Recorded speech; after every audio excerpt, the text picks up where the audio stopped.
حضرت انس بن مالک رضی اللہ تعالی عنہ کی دعا۔ جو شخص صبح کے وقت یہ دعا پڑھے گا اس کو تکلیف پہنچانے پر کوئی شخص بھی قادر نہیں ہو سکے گا۔ حدیث شریف میں آتا ہے کہ عمر بن عبان سے روایت کی گئی ہے، انہوں نے فرمایا کہ حجاج نے مجھے حضرت انس بن مالک رضی اللہ تعالی عنہ کو لانے کے لیے بھیج دیا، اور میرے ساتھ کچھ گھوڑ سوار اور کچھ پیادے تھے۔ چنانچہ میں ان کے پاس آیا اور آگے بڑھا تو میں نے دیکھا وہ اپنے گھر کے دروازے پر پاؤں پھیلا کر بیٹھے ہوئے تھے۔ میں نے ان سے عرض کیا امیر کا حکم مان لیں، امیر نے آپ کو بلایا ہے۔ حضرت انس بن مالک رضی اللہ تعالی عنہ نے فرمایا امیر کون ہے؟ میں نے عرض کیا حجاج بن یوسف۔ آپ رضی اللہ تعالی عنہ نے فرمایا اللہ تعالیٰ اس کو ذلیل کرے، تمہارے امیر نے سرکشی کی، بغاوت کی اور کتاب و سنت کی مخالفت کی ہے، لہٰذا اللہ تعالیٰ اس سے انتقام ضرور لے گا۔ میں نے کہا بات مختصر کیجئے اور امیر کے حکم کا جواب دیجئے، تو وہ ہمارے ساتھ چلے آئے۔ جب حجاج کے پاس آئے تو حجاج نے پوچھا کیا تو انس بن مالک ہے؟ فرمایا جی ہاں۔ حجاج نے کہا کیا تو وہ شخص ہے جو ہمیں برا بھلا کہتا ہے اور بد دعائیں دیتا ہے؟ حضرت انس بن مالک رضی اللہ تعالی عنہ نے فرمایا جی ہاں، یہ تو میرے اور تمام مسلمانوں پر واجب ہے، کیونکہ تو اسلام کا دشمن ہے، تو نے اللہ کے دشمنوں کی عزت افزائی کی ہے اور اللہ تعالیٰ کے دوستوں کو ذلیل کیا ہے۔ حجاج نے کہا معلوم ہے، میں نے تجھے کس لیے بلایا ہے؟ فرمایا نہیں معلوم۔ حجاج نے کہا میں تجھے بری طرح قتل کر دینا چاہتا ہوں۔ حضرت انس بن مالک رضی اللہ تعالی عنہ نے فرمایا اگر میں تیری بات کے صحیح ہونے کا یقین رکھتا تو اللہ کو چھوڑ کر تیری عبادت کرتا اور رسول اللہ صلی اللہ علیہ وآلہ وسلم کے فرمان علی شان میں شک کرتا، کیونکہ رسول پاک صلی اللہ علیہ وآلہ وسلم نے مجھے ایک دعا سکھائی تھی اور فرمایا تھا جو شخص بھی صبح کے وقت یہ دعا پڑھے گا اس کو تکلیف پہنچانے پر کوئی شخص بھی قادر نہیں ہو سکے گا اور نہ کسی کو اس پر قدرت حاصل ہو سکتی ہے، اور میں آج صبح یہ دعا پڑھ چکا ہوں۔ حجاج نے کہا میں چاہتا ہوں کہ آپ مجھے وہ دعا سکھا دے، تو حضرت انس بن مالک رضی اللہ تعالیٰ عنہ فرمانے لگے ہرگز نہیں، تو اس کا اہل نہیں ہے۔ حجاج نے کہا ان کا راستہ چھوڑ دو، یعنی ان کو جانے دو۔ جب حضرت انس بن مالک رضی اللہ تعالیٰ عنہ وہاں سے چلے گئے تو دربان نے حجاج سے کہا اللہ تعالیٰ امیر کی اصلاح کرے، آپ تو کئی دنوں سے ان کی تلاش میں تھے، جب آپ نے ان کو پا لیا تو پھر ان کو چھوڑ کیوں دیا؟ حجاج کہنے لگا اللہ کی قسم میں نے ان کے کندھوں پر 2 شیر دیکھے، جب بھی میں ان سے گفتگو کرتا تھا وہ میری طرف لپکتے تھے جیسے میرے اوپر حملہ کرنا چاہتے ہوں، تو اگر میں ان کے ساتھ کچھ کرتا تو میرا کیا حال ہوتا؟ پھر جب حضرت انس بن مالک رضی اللہ تعالی عنہ کی وفات کا وقت قریب آیا تو انہوں نے وہ دعا اپنے بیٹے کو سکھائی جو درج ذیل ہے، یعنی وہ دعا یہ ہے اعوذ باللہ من الشیطان الرجیم بسم اللہ الرحمن الرحیم بسم اللہ وباللہ بسم اللہ خیر الاسماء بسم اللہ الذی لا يضر مع اسمه شیء فی الارض ولا فی السماء بسم اللہ افتتحت وباللہ ختمت وبه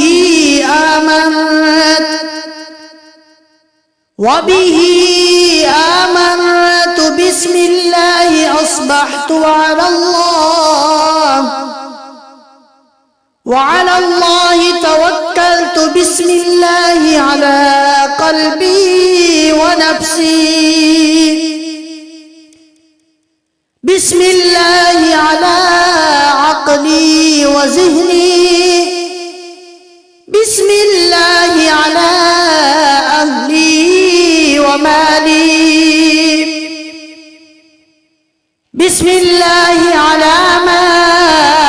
أعطاني ربي بسم الله الشافي بسم الله المعافي بسم الله الوافي بسم الله الذي لا يضر مع اسمه شيء في الأرض ولا في السماء وهو السميع العليم هو الله الله ربي لا أشرك به شيئا الله أكبر الله أكبر الله أكبر الله أكبر وأعز وأجل مما أخاف وأحذر أسألك اللهم بخيرك من خيرك الذي لا يعطيه غيرك عز جارك وجل ثناؤك ولا إله غيرك اللهم إني أعوذ بك من شر نفسي ومن شر كل سلطان ومن شر كل شيطان مريد ومن شر كل جبار عنيد ومن شر كل قضاء سوء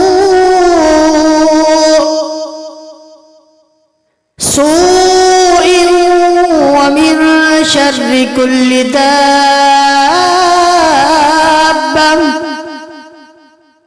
ومن شر كل دابة أنت آخذ بناصيتها إن ربي على صراط مستقيم وأنت على كل شيء حفيظ إن وليي الله الذي نزل الكتاب وهو يتولى الصالحين اللهم إني أستجيرك وأحتجب بك من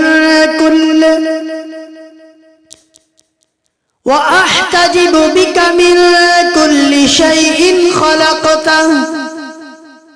وأحترس بك من جميع خلقك وكل ما زرعت وبرأت وأحترس بك منهم وأفوض أمري إليك وأقدم بين يدي في يومي هذا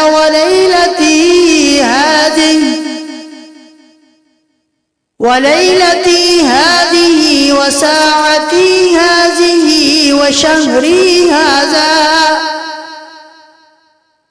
بسم الله الرحمن الرحيم قل هو الله أحد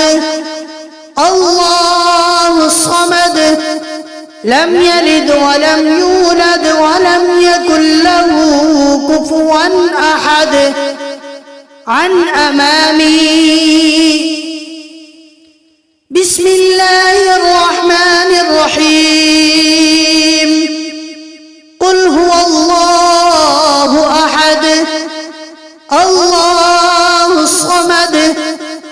لم يلد ولم يولد ولم يكن له كفوا أحد من خلفه بسم الله الرحمن الرحيم قل هو الله أحد الله الصمد لم يلد ولم يولد ولم يكن له كفوا أحد عن يمينه بسم الله الرحمن الرحيم قل هو الله أحد الله الصمد لم يلد ولم يولد ولم يكن له كفوا أحد عن شمالي بسم الله الرحمن الرحيم قل هو الله أحد الله الصمد لم يلد ولم يولد ولم يكن له كفوا أحد من فوقه بسم الله الرحمن الرحيم قل هو الله أحد الله الصمد لم يلد ولم يولد ولم يكن له كفوا أحد من تحتي بسم الله الرحمن الرحيم الله لا إله إلا هو الحي القيوم لا تأخذه سنة